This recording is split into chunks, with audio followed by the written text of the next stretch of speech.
Have you ever wished you had a roadmap for life's biggest crises? I'm not talking about just inspiration, but a real, tactical, day-to-day plan to get you from total chaos back to feeling in control. Well, that's exactly what we're diving into today with the Recovery Blueprint. This is a system that's designed to be worked, not just read. And this quote really hits the nail on the head. It doesn't matter if it's a financial crisis, losing a job, or something deeply personal. Our bodies and minds pretty much react the same way. The book makes it clear. These heavy seasons, they're going to happen. It's just part of life. The real game changer, the thing that separates a total collapse from a comeback, is having some kind of structure to hold on to. So before you can start rebuilding anything, you have to get brutally honest about where you're starting from. The very first step in this blueprint is a no-fluff self-assessment. And to do that, it gives you a tool called the Crisis Continuum to help you figure out exactly where you stand. Okay, so this breaks down what a crisis feels like into 5 clear levels. Level 5, that's an acute crisis. Your only goal is immediate safety. You're just trying to get through the next hour. Level 4 is when you're in severe distress and you just need to stabilize. Then, as you move down the scale, you shift from pure survival mode towards rebuilding and actually growing again. The powerful thing here is that figuring out your level tells you exactly what you need to focus on first. So, take a second. Where do you see yourself on this chart right now? So what is the blueprint, really? Well, think of it as an actual system you can use. This isn't just philosophy or feel-good advice. It's a series of concrete, actionable steps and tools that give you that structure we were just talking about. It's designed to be a handrail to guide you right through the storm and back to solid ground. And this roadmap perfectly lays out the entire 30-day journey. It's broken down into 4 one-week phases. First, you stabilize. That's triage, just stopping the mental and emotional bleeding. Then you regain control by cutting through the chaos. It's only after that foundation is set that you can start to build momentum. And finally, you learn to multiply and protect your progress so it lasts. See how each phase builds on the last? Let's dig into that foundation first.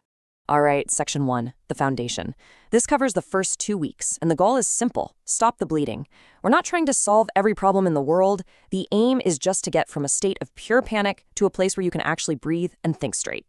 Phase 1 is all about triage. First, you do a heaviness audit to literally get a clear picture of everything you're carrying. Then, you kick off a 72-hour emergency reset, which is designed to calm down your fried nervous system. And, so important, you perform financial first aid. Notice the language there. It's not about building wealth. It's just about stopping the financial damage right now. And that brings us to a really powerful idea from Phase 2. When your energy and capacity are at an absolute low, you literally can't afford to waste a single drop. The blueprint argues that strategically deciding what to stop doing is every bit as important as deciding what new things to start. And here's the tool for it, the anti-to-do list. I mean, just look at this comparison. A normal to-do list, it just piles on the pressure and overwhelm. But the anti-to-do list does the exact opposite. It's a process for actively finding and cutting out all the tasks, the worries, the habits that are draining you. It's all about freeing up that precious mental bandwidth you need for your recovery.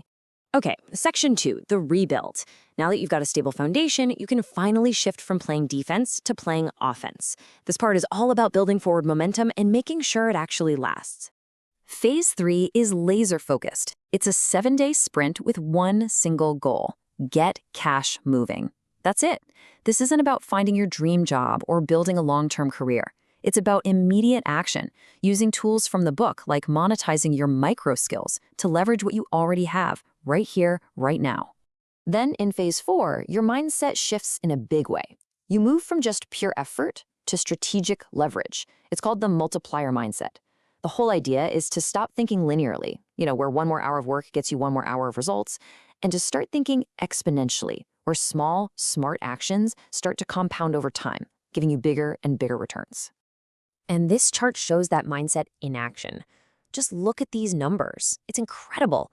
10 minutes of practicing a skill each day, that becomes 60 full hours in a year. Reaching out to 1 new person a day, that's a network of over 1,800 people in 5 years. It's such a clear picture of how these tiny, consistent efforts can explode into massive, almost unbelievable results down the road.